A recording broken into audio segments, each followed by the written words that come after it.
దేవుని పరిశుద్ధ నామానికి మహిమ కలుగును గాక. ప్రియదేవుని పిల్లరా, ఒక వాక్య భాగాన్ని చదువుకుని ఉపదేశం కొనసాగించుకుందాం. సామెతల గ్రంథం 22:6 చదువుకుని దేవుని వాక్య భాగాన్ని ధ్యానించుకుందాం. బాలుడు నడవవలసిన త్రోవను వారికి నేర్పము, వాడు పెద్దవాడైనప్పుడు దాని నుండి తొలగిపోడు. ఈ లేఖనాన్ని బట్టి పరిశుద్ధాత్ముడు మనతో మాట్లాడాలని, అటు స్థితిలో నడవటానికి ప్రతి కుటుంబాన్ని బలపరచబడాలని ప్రార్థించుకుందాం. అందరి తలలో ఉంచండి. మహాదేవుడా, నా తండ్రి, సర్వశక్తిమంతుడా, ఆశ్చర్యకరుడా, చదువుబడిన వాక్య భాగం నుంచి మాతో మాట్లాడండి ప్రభువా. మమ్మల్ని సరి చేయండి. ఏ మార్గంలో నడవాలో తేటగా, మా బిడ్డలకు ఏమి చెప్పాలో సూటిగా మాతో మాట్లాడమని, మా కుటుంబాలను కట్టమని యేసు పరిశుద్ధ నామములో అడిగి వేడుకుని పొంది ఉన్నాం తండ్రి, ఆమేన్. ఇదేం పిల్లరా, పిల్లలు ఏ విధంగా ఉండాలి అని వాక్యం సెలవిస్తుంది, ఏ మార్గంలో నడవాలని వాక్యం సెలవిస్తుంది. ఇప్పుడు గమనించు, కుటుంబాలను కట్టబడటానికి నీ పాత్ర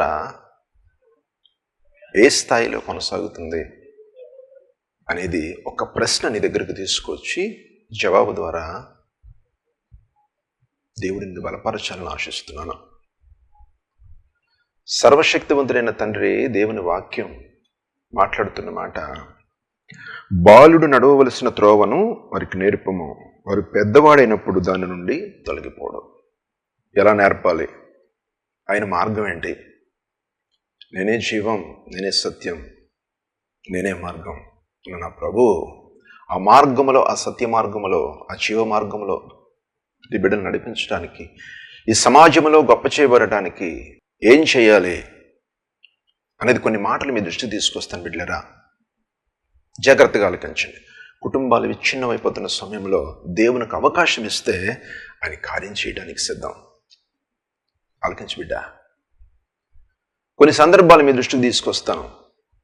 ఆ పిల్లలు నడిపించబడే మార్గంలో ఏ విధంగా తల్లిదండ్రుల పాత్ర ఏ విధమైన పరిస్థితిలో కొనసాగింది, ఏ విధంగా దీవించబడ్డారు, ఏ విధముగా వారు సత్య మార్గమును విడవక దేవునికి అంగీకారమైన జీవితాలను కొనసాగించారు అనేది ఒక మాట చదువుకుందాం. యోబు గ్రంథం 1:5 వారి వారి విందు దినములు పూర్తిగాగా యోబు తన కుమారులను పాపము చేసి తమ హృదయములో దేవుని దూషించిరేమో అని వారిని పిలవనంపించి వారిని పవిత్రపరిచి అరుణోదయమును లేచి వారిలో ఒక్కొక్కరి నిమిత్తమై దహన బలి అర్పించుచూ వచ్చును. యోబు నిత్యము అలాగున చేయుచుండెను. చాలా జాగ్రత్తగా ఆలకించు బిడ్డ. ఒక తండ్రి తనకి సమస్తము సమృద్ధి కలగజేసాడు దేవుడు. ఆ దేశంలోనే గొప్పవాడు. సహాయము అని అడిగిన వాడికి సహాయం చేసే మనసున్నాడు. యథార్థవంతుడు, సత్యవంతుడు, దేవుని మార్గంలో ఉన్నాడు. తన మార్గంలో నడిపించే విధానంలో తన బిడ్డలను ఏం మాట్లాడుతున్నాడు ఆయన? వారు బ్రతుకుతున్న దినములలో దేవుని వ్యతిరేకముగా పాపకరమైన పరిస్థితులు కొనసాగుతున్నారేమో అని నాకు బాగా ఇష్టమైన మాట ఇక్కడ. దూషించరేమో అని వారిని పిలవనంపించి, స్తోత్రం చెప్దాం దేవునికి, హల్లెలూయా. గమనించి బిడ్డ, వారిని పిలవనంపగానే దేవుని సన్నిధికి రావడానికి, అక్కడ నిలబడటానికి, వారి మార్గములు ఏ విధముగా నడిపిస్తున్నాడో ఏవో దైవీకమైన మార్గములు నడిపించబడటానికి పిలవగానే దేవుని సన్నిధిలో మోకరిల్లే అనుభవం నీ బిడ్డలకు నేర్పుతున్నావా? మొదటిగా దేవునితో గడిపే అనుభవంలోనికి నీ సంతతిని నడిపించడానికి నీవు లేచి నువ్వు పిలవగానే వారి ప్రార్థనలో ఏకీభవించడానికి సిద్ధపాటు కలిగి ఉంటున్నారా? అంతటి ఉన్నతమైన స్థితి, సిరి సంపదలతో ఉన్న కుటుంబం, ఇబ్బందులు లేని పరిస్థితులు, ప్రతిరోజు విందు జరుగుతున్న కుటుంబాలు అవి. వారి పక్షమున తండ్రి ఆలోచన నా ప్రభువుకి వ్యతిరేకముగా వీరి హృదయములో నా కంటికి కనపడిన రీతిగా కానీ, నాకు తెలియబడిన విధానములో కానీ ఎక్కడా తప్పు చేయలేదు, అది నాకు కనబడట్లేదు. వారి హృదయమందున్న పాపం ఏమైనా ఉందేమో అని సర్వశక్తివంతుడైన దేవుని సన్నిధిలో మోకరింప చేసి శుద్ధీకరించబడటానికి వేకువజామున బిడ్డలు గమనించండి. నీ బిడ్డలు లేచి రాగలుగుతున్నారా? అట్టి అనుభవంలో నువ్వు ఉన్నావా? వారి మార్గం దైవికమైన మార్గంలో నడుస్తుందా? వారి దినమెల్లా చేస్తున్న అతిక్రమాన్ని బట్టి వారి జీవితం ఎలా సాగుతుందో నీకు తెలియదు బిడ్డ.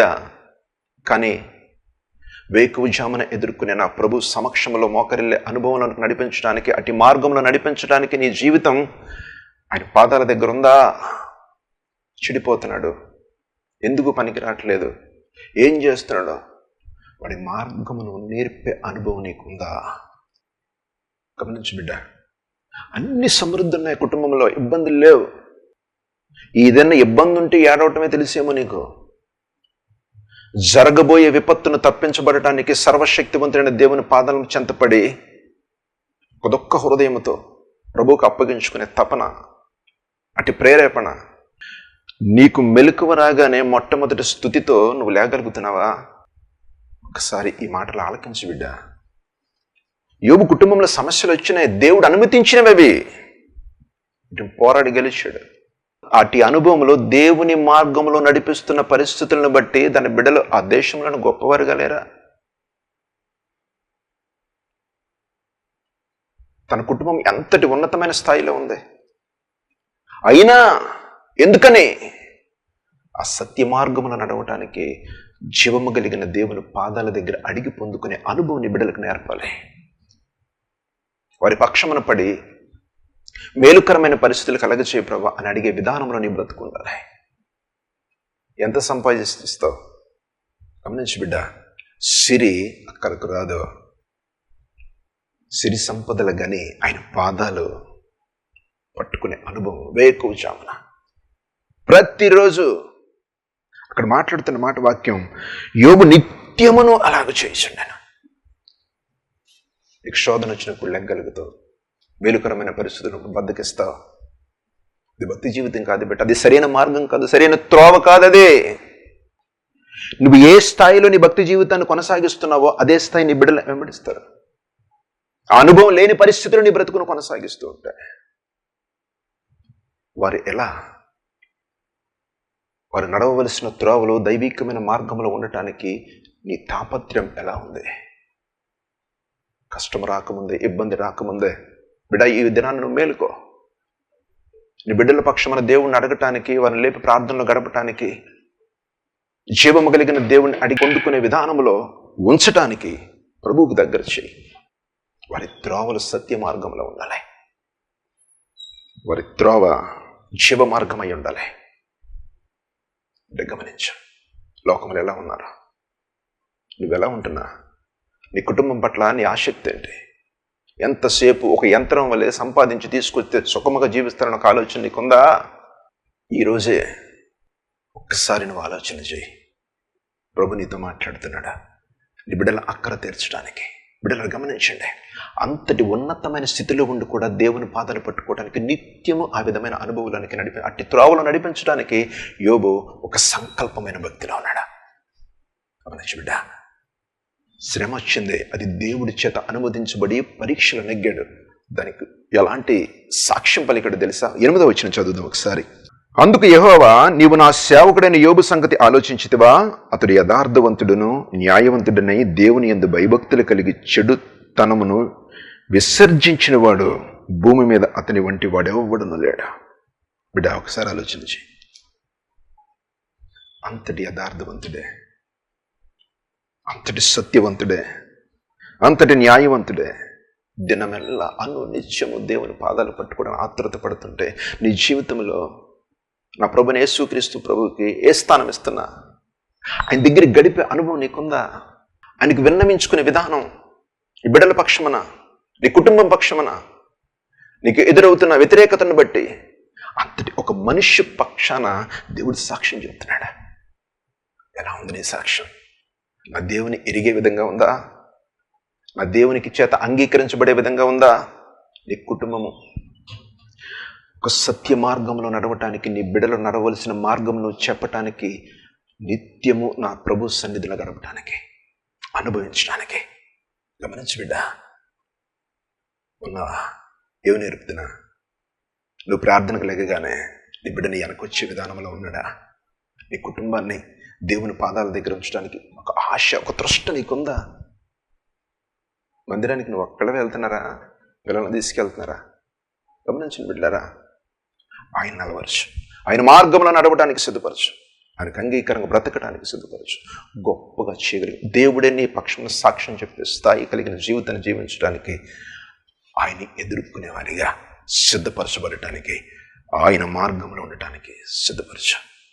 ఆ విధమైన పరిస్థితిలో బ్రతికిన భక్తులని ఒక ఇద్దరు ముగ్గురు మీకు పరిచయం చేస్తా. మొదటి సమూయేలు గ్రంథం 1వ అధ్యాయం 28వ వచనం. కాబట్టి నేను ఆ బిడ్డను యెహోవాకు ప్రతిష్ఠించుచున్నాను, తాను బ్రతుకు దినములన్నిటిను వాడు యెహోవాకు ప్రతిష్ఠితుడని చెప్పెను. అప్పుడు వాడు యెహోవాకు అక్కడనే మొక్కెను. స్తోత్రం చెప్తాం దేవునికి. హల్లెలూయా. బిడ్డలారా గమనించండి, ఒక చిన్న పిల్లవాడిని తీసుకెళ్లి తను చేసుకున్న సమర్పణ నిమిత్తమే దేవుని సన్నిధిలో పెట్టి నేను అప్పగిస్తున్నానంటే ఆ దేవాలయంలో పడి మొక్కెను. బాలుడు బిడ్డలారా, పాలు విడిచిన తర్వాత ఏ మార్గంలో నడపడానికి ఆ తల్లి తృష్ణ కలిగి ఉందే ఆలోచిస్తున్నావా? అటు అనుభవం నీ బిడ్డలు కలిగి ఉండే విధానంలో నీ భక్తి జీవితం ఉందా? నిర్లక్ష్యమా? దేవుని సన్నిధి అంటే నిర్లక్ష్యం, దేవుని వెంబడించడం అంటే నిర్లక్ష్యం, రాజీ పడిపోయిన జీవితం, భక్తిలో ఎదగలేని పరిస్థితులను ఉన్నావా? ఈ కుటుంబాన్ని కట్టుకోవడానికి దేవుడు మాట్లాడుతుండే గమనించు. పిల్లలు వెళ్ళవలసిన త్రోవ ఎలా ఉన్నాయి, ఏ త్రోవలో తిరుగుతున్నారో, నువ్వు ఏ విధంగా దేవునికి మొరపెట్టాలో ఈ దేవుని నీతో మాట్లాడుతుండే ఈ పూట. వారి మార్గంలో సరిచేయడానికి, దేవుని మార్గంలోనికి నడిపించడానికి, సత్య మార్గంలో జీవించడానికి. తన బిడ్డను దేవుని సన్నిధులు విడిచిపెడుతూ సన్నిధులు అక్కడే మొక్కెనంటే ఆ మాట నీ బిడ్డలో దేవుని సన్నిధిలో ఉండే విధానంలోనికి వారికి నేర్పుతున్నావా?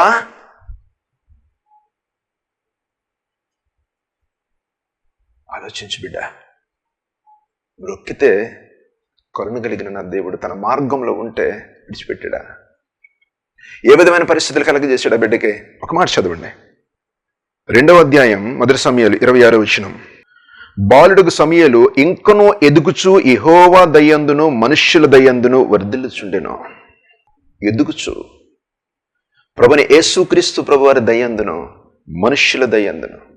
ఎవ్వరూ కూడా దేవుని దయ ఉంటే వీళ్ళకి గమని చిన్న పిల్లడే వర్ధిల్లుతూ ప్రతి విషయంలోనూ దేవుని సన్నిధిని ఆధారం చేసుకుని ప్రార్థనా జీవితం గడిపే విధానంలో దేవుని చేతులకు అప్పగించుకునే స్థాయి నీదైతే ఒక సమాజంలో గొప్ప చేయబడతారు నీ సంతతే. విడిచిపెట్టాడు బిడ్డ, దేవుని దయ పొందుకున్నాడా, అక్కడే మొక్కాడు. దేవుని సన్నిధిలో దేవునితో మాట్లాడే అనుభవం, దేవుడి తనతో మాట్లాడే స్థితిలో 3వ అధ్యాయంలో ఏముంటుంది? సమూయేలు దేవుని స్వరమైన భాగ్యం అట్టి మార్గంలో నడిపిందే. ఆ త్రోవలలో నడవటానికి ఆమె ఆ బిడ్డకు దేవుని దగ్గర చేయటానికి ఎంత ప్రార్థన చేస్తుంటుంది. పాపం కడగబడటానికి అనునిత్యము దేవుని పాదముల చెంతకు చేర్చడానికి యోబు ఎంత తాపత్రయపడ్డాడు.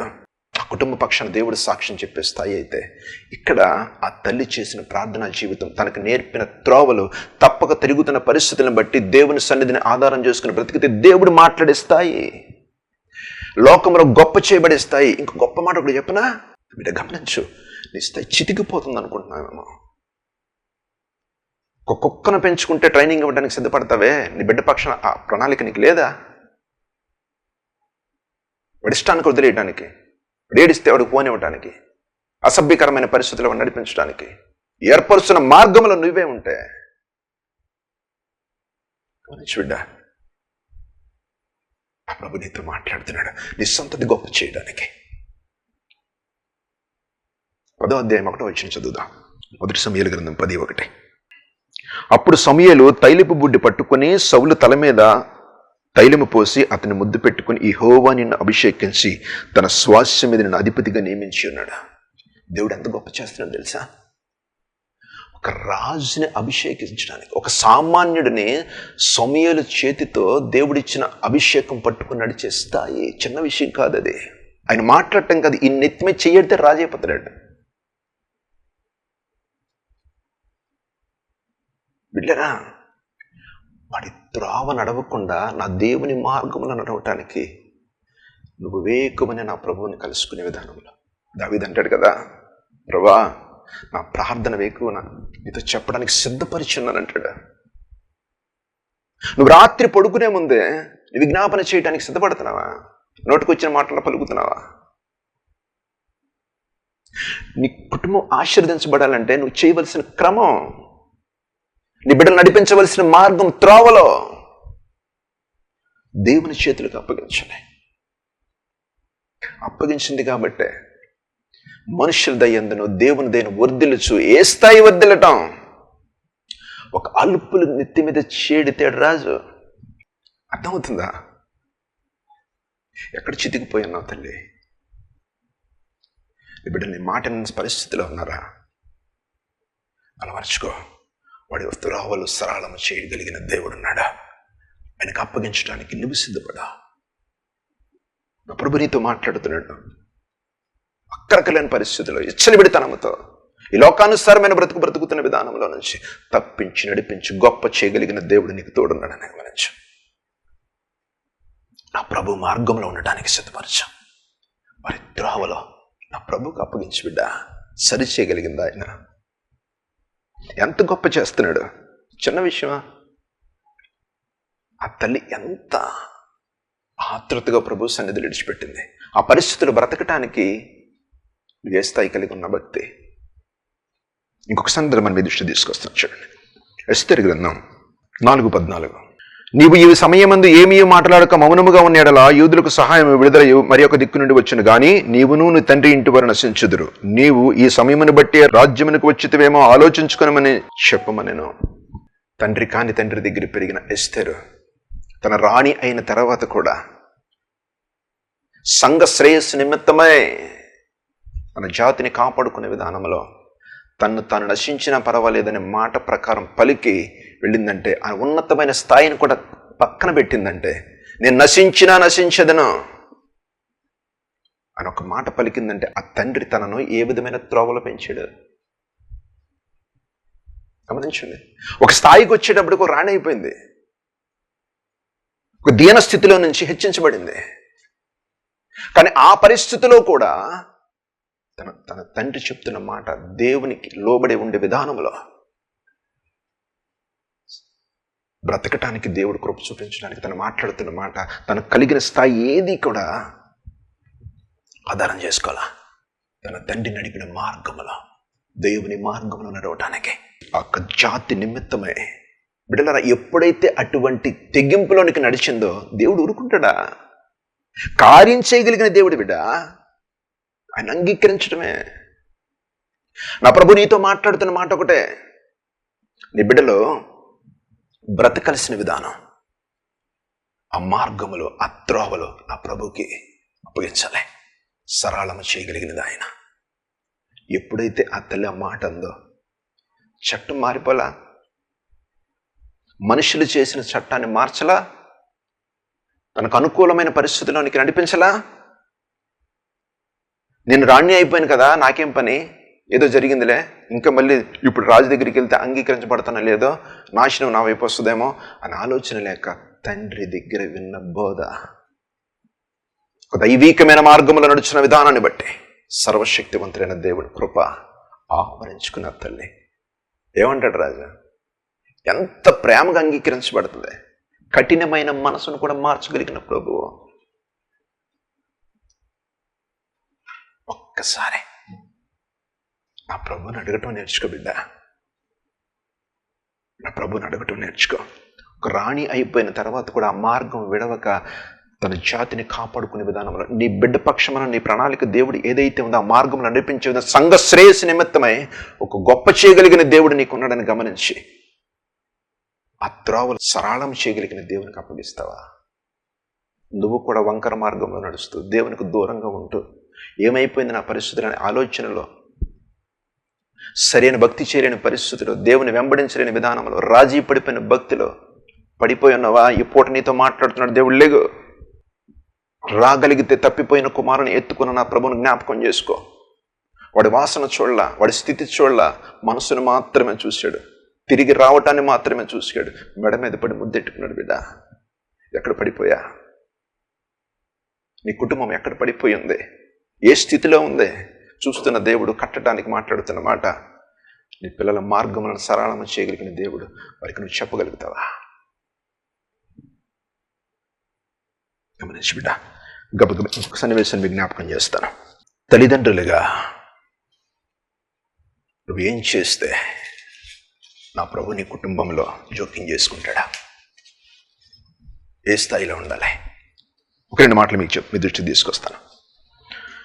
2 సమూయేలు గ్రంథం 7వ అధ్యాయం 2వ వచనం.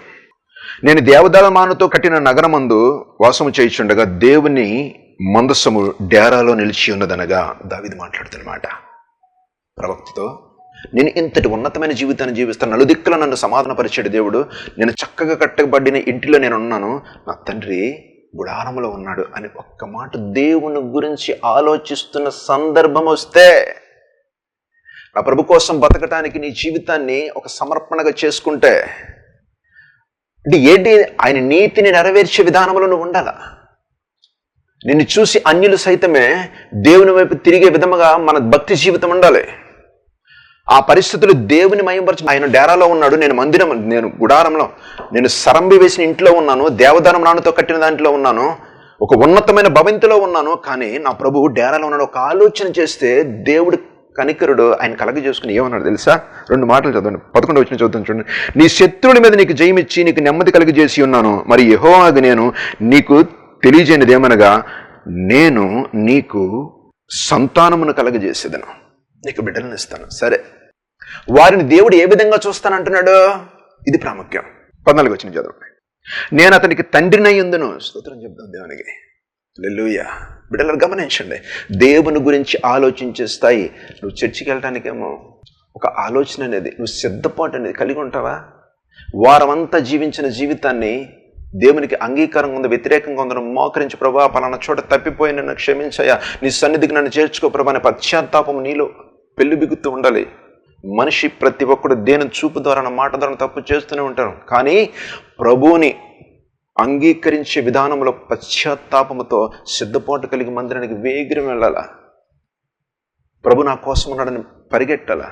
దేవుని చిత్తంలో బ్రతకటానికి సిద్ధపడాలా. ఆ పరిస్థితిలో ఉండటానికి దేవుని గురించి ఆలోచించే విధానంలో ఉంటేనే నీ బిడ్డలకు నేను తండ్రిని అంటానన్నాడు దేవుడు. దావీదు చేస్తున్నమాట. తండ్రిగా దావీదు ఏం చేశాడు? ఆయన గురించి ఆలోచిస్తున్నాడు. నా ప్రభు ఎక్కడున్నాడు?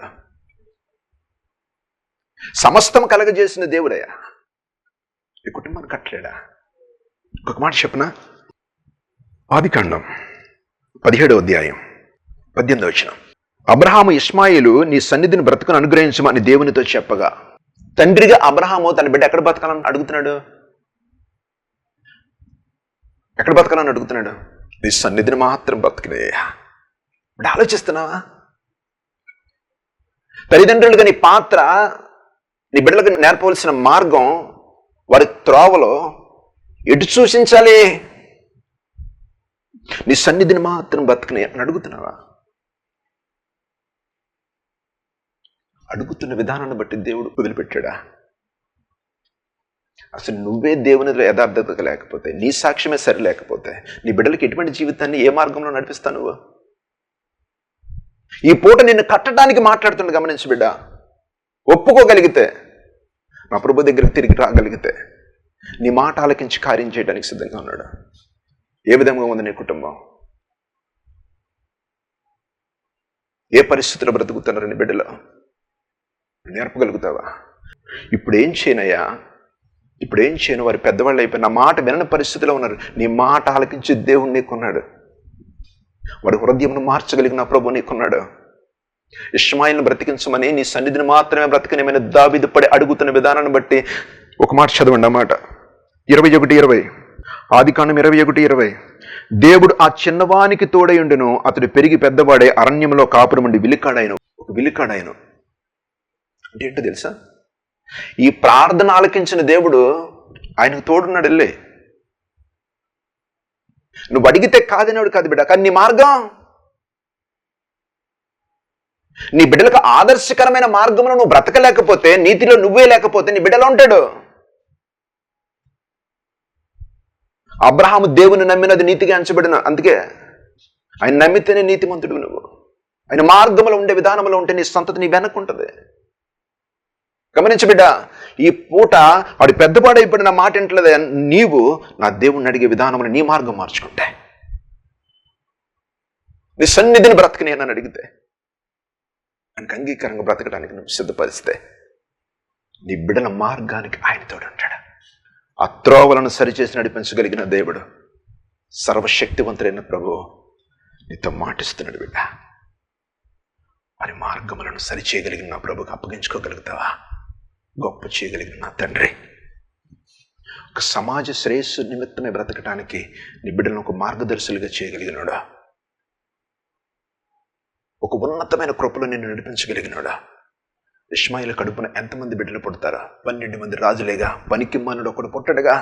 ఆ ప్రార్థన ఖరీదు, ఆయన అడిగే విధానం నువ్వు సిద్ధపరచుకుంటే, వ్యతిరేకమైన పరిస్థితుల నుంచి నువ్వు తొలగిపోగలిగితే, నా ప్రభు మార్గంలోనికి రాగలిగితే, నీ బాలుడికి, నీ పిల్లలకు సరైన మార్గంలో నడిపించగలిగిన దేవునికి అప్పగించుకోగలిగితే, ఒక ఉన్నతమైన కృప నీకు అనుగ్రహించి నడిపించగలిగిన దేవుడి బిడ్డ, సిద్ధపడతావా? ఆ ప్రభువును వెంబడించే విధానంలో వెనకడిగేయక అడిగి పొందుకునే భాగ్యంలో నిలబడగలుగుతావా? మోకరించి ప్రార్థన చేద్దాం.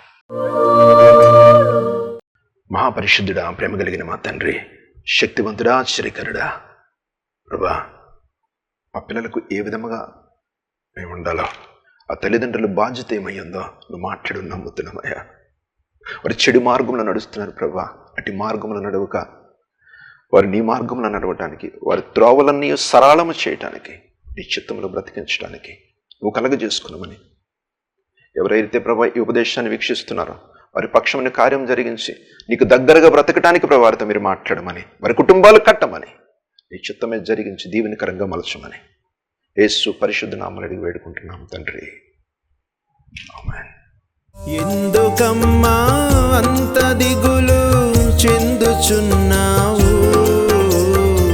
మరణమే నీ శరణని చింతపడకమ్మా. ఎందుకమ్మా అంత దిగులు చెందుచున్నావు? మరణమే నీ శరణని చింతపడకమ్మా. నిన్ను కాచే దేవుడు కునకడమ్మా. నిన్ను చూసే దేవుడు నిదురపోడమ్మా. ఎందుకమ్మా అంత దిగులు చెందుచున్నావు? మరణమే నీ శరణని చింతపడకమ్మా.